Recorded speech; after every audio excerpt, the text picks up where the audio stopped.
Bonjour et bienvenue au Studio Ray Cosmos pour ce numéro spécial Ukraine avec aujourd'hui Monsieur Shamil Albakov qui représente les Tchétchènes à l'étranger, c'est bien ça?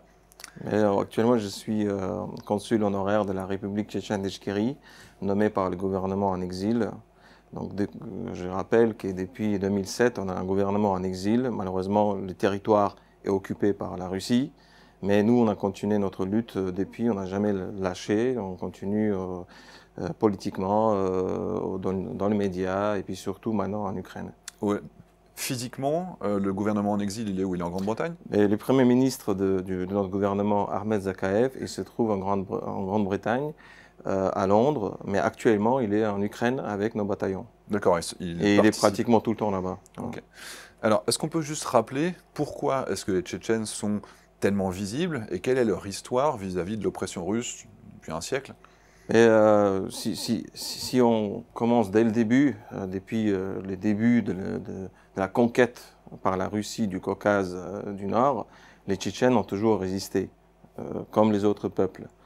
Donc il y a les Tchétchènes, il y a les Daguestanais, il y a les Ingouches, et puis de l'autre côté, du côté l'ouest, il y a les Circassiens, qui étaient exterminés en grande masse.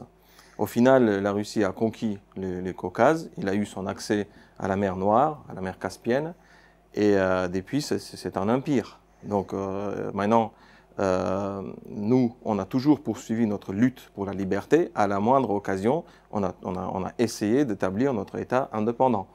À l'effondrement de l'Empire russe en 1917, tous les peuples du Caucase du Nord, ils ont créé un État qui s'appelait la République montagnarde du Caucase du Nord. Mais elle n'a pas tenu comme la République ukrainienne, comme la République de la Géorgie, Azerbaïdjan. Les bolcheviks, ils ont réussi à engloutir toutes ces républiques indépendantes. Et ensuite, toutes les répressions qui ont suivi, donc la terreur rouge, la période stalinienne, nous les Tchétchènes, les Ingouches, les peuples Karachay, Balkars, mais aussi les Tatars de la Crimée ont été déportés par Staline. Et ça nous a aussi très marqué. Donc on a compris encore une fois que la vie avec cet empire n'est pas possible, qu'elle soit communiste, tsariste ou maintenant soi-disant démocratique. On subit toujours des génocides, des persécutions. Et voilà. Nous, on veut, une fois pour toutes, avoir un État indépendant, faire partie de la communauté internationale. On a fait tout comme il le faut, donc que ce soit en 1917, c'était une république démocratique avec une constitution, même avec le droit de vote pour les femmes à l'époque encore. 40 ans avant la France. Voilà, et maintenant, dans les années 90, quand l'Union soviétique s'effondrait, comme toutes les autres républiques, on avait totalement le droit, selon la loi internationale, de proclamer notre indépendance. Donc, ce qu'on a fait, comme l'Ukraine, comme la Géorgie, comme tous les autres. On a donc créé notre État indépendant, on a proclamé donc l'indépendance, on a adopté une constitution démocratique, il a eu des élections, un président a été élu, et ainsi de suite. Et par la suite, la Russie est entrée avec donc, toute son armée, toute sa puissance, et notre peuple a résisté. La première guerre entre 1994 et 1996, on a gagné. On a même réussi à faire signer un accord de paix avec la Russie, d'égal à égal. Notre président démocratiquement élu, Aslan Masradov, a signé un accord de paix avec Yeltsin à l'époque. En 1997, l'accord était formalisé. Et par contre, 2 ans plus tard, quand Poutine est arrivé au pouvoir, il est revenu avec de nouveau l'invasion militaire et il a supprimé notre gouvernement. Il a tué au total. Lors de ces opérations militaires, ils ont tué 300 000 personnes, donc sur 1 million. Ils ont tué 20% de la voilà, population. 20% de la population. Donc la ville de Grozny était dévastée, toutes les villes principales étaient dévastées, des réfugiés par milliers. Et puis maintenant, on a une grande diaspora en Europe, aux États-Unis, en Turquie. Et bien sûr, on a continué notre lutte. Et le combat continue. Le combat continue, non seulement politiquement. Donc depuis 2007, on a un gouvernement en exil parce que tous nos présidents et démocratiquement élus, tous les présidents légitimes ont été tués par les Russes. Ils étaient au combat, ils ont défendu leur pays, donc ils ont été tués. Et on était obligé à un moment donné de former un gouvernement en exil qui se base sur notre constitution, sur notre gouvernement. Donc les derniers participants qui sont restés en vie, les résistants qui sont encore restés en vie, ils ont décidé de créer ce gouvernement en exil qui a depuis sauvegardé notre constitution, notre drapeau, les symboles de l'État. Et puis maintenant, avec la guerre en Ukraine, il y a aussi une participation militaire et une réunification de notre armée sur le terrain ukrainien. Il y a quand même un storytelling russe qui s'est imposé, comme quoi l'objectif des Tchétchènes est de créer une sorte d'État islamique local. D'ailleurs, il y a des attentats qui ont été attribués aux Tchétchènes, c'est ça qui a justifié l'invasion de Poutine au début sur la Tchétchénie. Est-ce que c'est un État volontairement démocratique, façon turque, ou alors on s'oriente vraiment plutôt vers, comme ils le prétendent, un État islamique local? Notre État, c'est un État démocratique, une constitution, donc tout ce qui va avec, les élections, un parlement, tout ça, ça a été pratiqué. On a défendu cet État. Il y a des milliers de personnes qui sont mortes pour ça. Et aujourd'hui, nos militaires, nos combattants, ils se battent à côté des Ukrainiens pour défendre la légitimité de l'État ukrainien vis-à-vis de la loi internationale. Donc oui, effectivement, l'islam a sa place dans notre société, dans notre culture. L'islam nous a aidés à travers de toute notre histoire à surmonter toutes les épreuves et les persécutions et les génocides de la part de la Russie. Par contre, tout ce qui est radicalisme et l'extrémisme, on a donc décidé, et ça c'est un choix volontaire de tout notre peuple, d'éviter qu'on soit manipulé par la religion. Comme les Russes, ils l'ont fait entre les deux guerres, comme ils continuent à faire partout dans le média, à lier notre lutte, notre résistance et notre activisme à tout ce qui est terrorisme, extrémisme, radicalisme, etc. Nous, on réfute tout ça.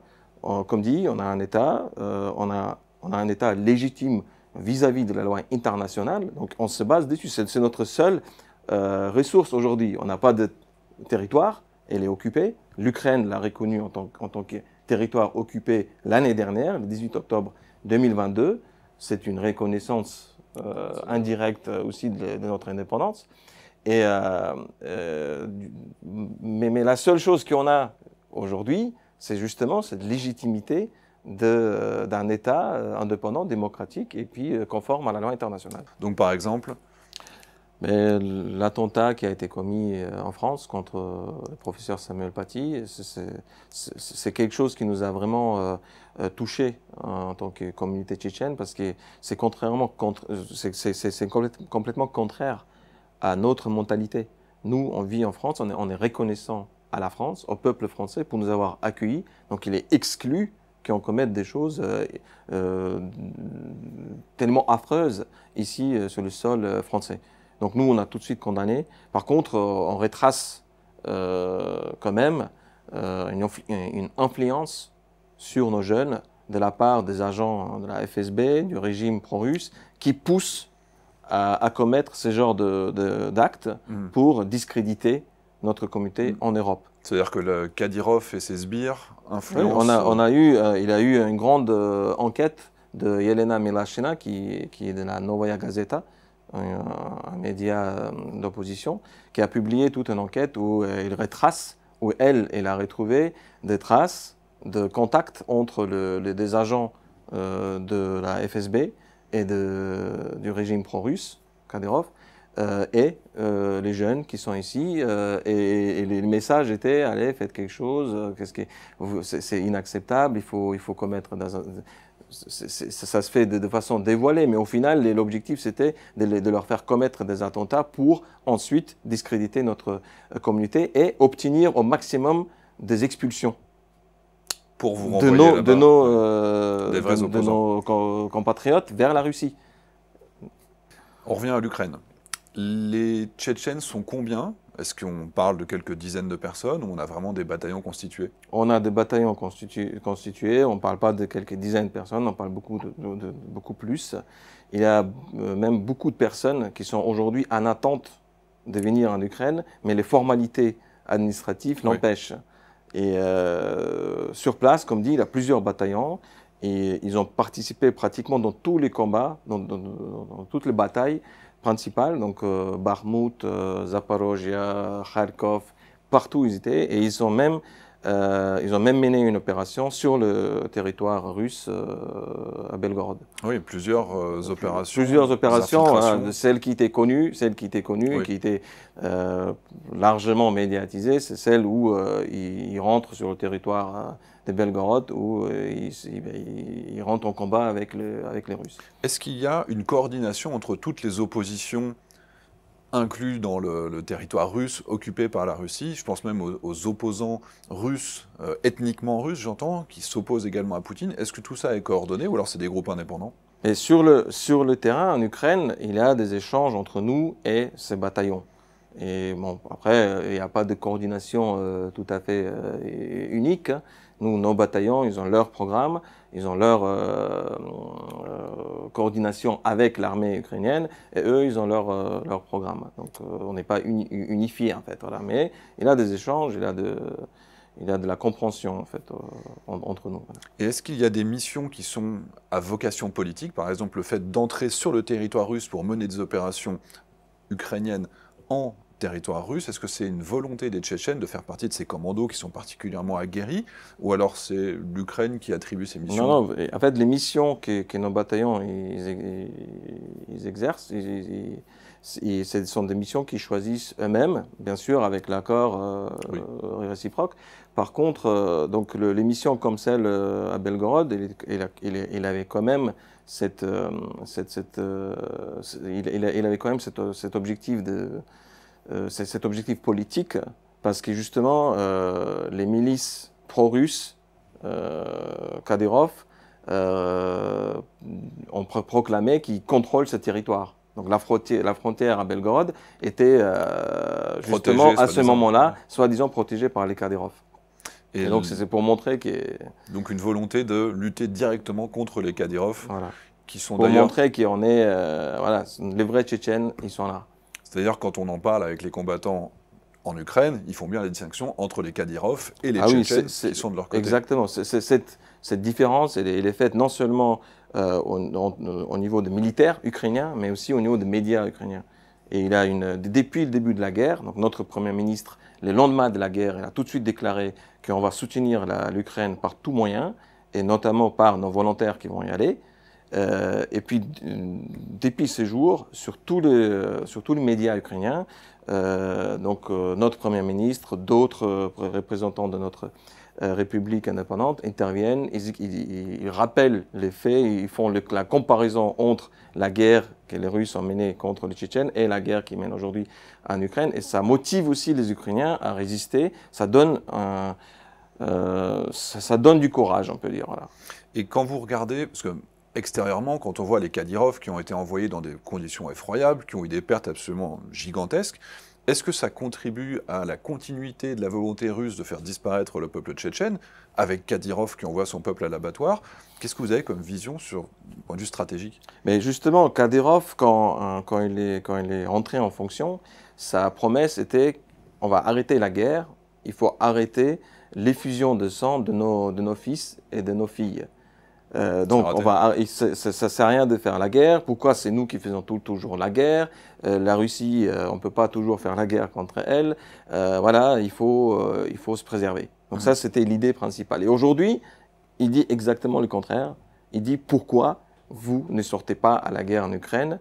Où est-ce que vous êtes? Il fait des appels publics en disant qu'il faut que 300 000 Tchétchènes sortent à la guerre en Ukraine. Donc, et puis il a des images qu'on voit de mères qui reçoivent des sacs d'oignons, qui pleurent quand leurs enfants sont envoyés en Et on a un ordre d'idée du nombre de Kadyrov qui ont été tués sur le front ukrainien? Mais je peux pas le dire, j'ai pas le détail, mais il a plusieurs centaines en moins. Ouais. Plusieurs centaines. Parce qu'ils ont retiré une partie de leurs troupes parce qu'ils avaient subi trop de pertes a priori, donc c'est quand même... Ouais, mais déjà la première défaite qu'ils ont subie, c'était quand ils voulaient prendre Kiev en 3 jours. Oui. Donc voilà, et ils étaient là. Hein, donc la première défaite qu'ils ont subie, c'était surtout là-bas.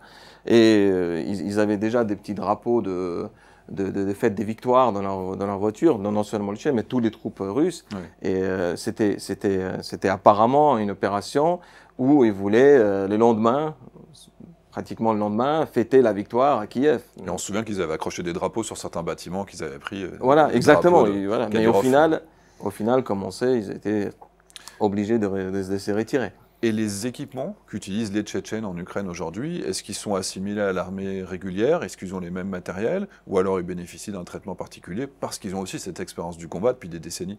Justement, on a discuté avec nos combattants il y a quelques jours par télégramme. Et ils nous ont dit qu'ils ont accès à l'apprentissage de toutes les armes que les Ukrainiens possèdent aujourd'hui. Et ils m'ont même dit que même l'apprentissage de conduite d'avion, donc les pilotes peuvent être formés parmi les Tchétchènes. Ok.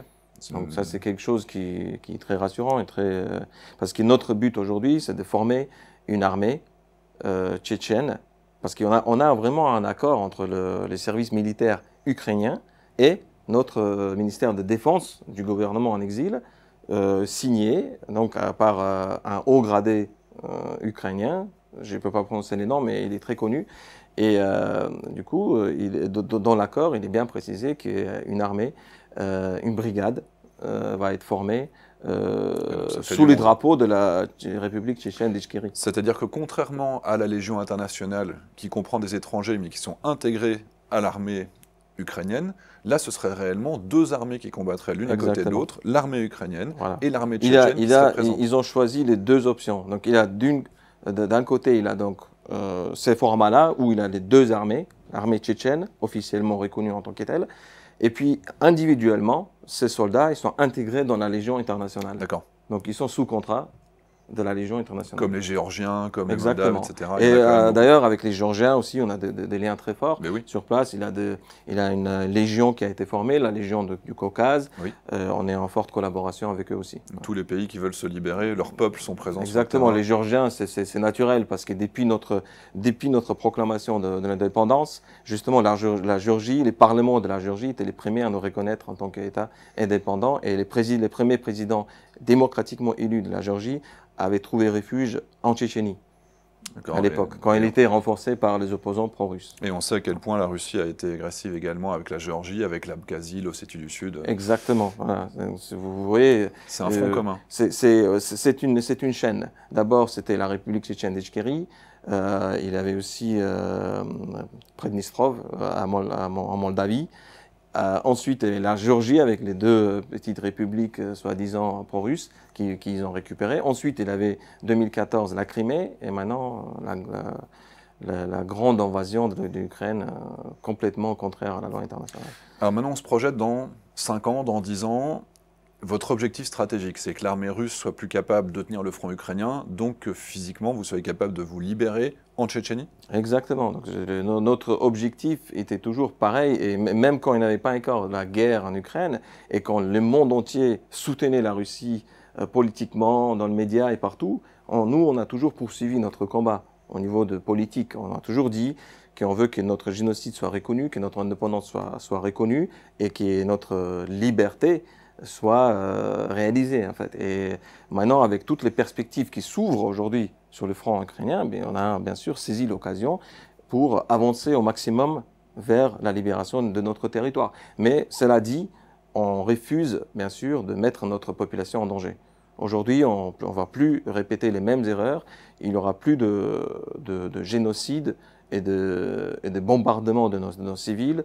On fera tout pour éviter ça. Notre armée se forme aujourd'hui pour protéger notre peuple et pas les mettre en danger vis-à-vis d'une puissance nucléaire, sans aide des personnes, avec la communauté internationale qui se tait. Non, aujourd'hui, on fait tout pour que ça soit bien organisé, bien préparé, avec une perspective réelle de libération. Et est-ce que sur place, il y a encore des résistants, des volontaires, ou alors la propagande russe, d'ici quelques années, aura réussi à aplatir tout le monde et qui vous attendent plus?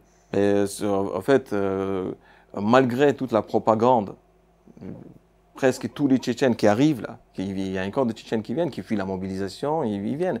Et ils nous racontent, il n'y a plus personne qui croit, il n'y a personne qui croit à leur propagande. Tout le monde est convaincu qu'un jour on aura notre indépendance, qu'on va être libéré et que la Russie va payer pour tous les crimes, tous les crimes et tous les génocides qui ont été commis. Eh ben, c'est ce qu'on souhaite aux Tchétchènes authentiques, Merci. qui se battent fraternellement avec les Ukrainiens. Merci beaucoup. Merci pour votre engagement. De cette occasion de pouvoir en parler en profondeur, parce que malheureusement sur les chaînes télé, ils préfèrent d'écouter les ambassadeurs russes et les anciens KGB. Donc voilà. Chez vous, j'ai l'occasion d'en parler en profondeur. C'était un plaisir. Et je sais qu'il y a des combattants francophones parmi les Tchétchènes, donc j'espère pouvoir les rencontrer très prochainement. Voilà, vous êtes les bienvenus. On essaie d'organiser ça. Merci. Merci à vous. Au revoir. On espère que ça vous a plu et on vous dit à très bientôt au studio Aérocosmos.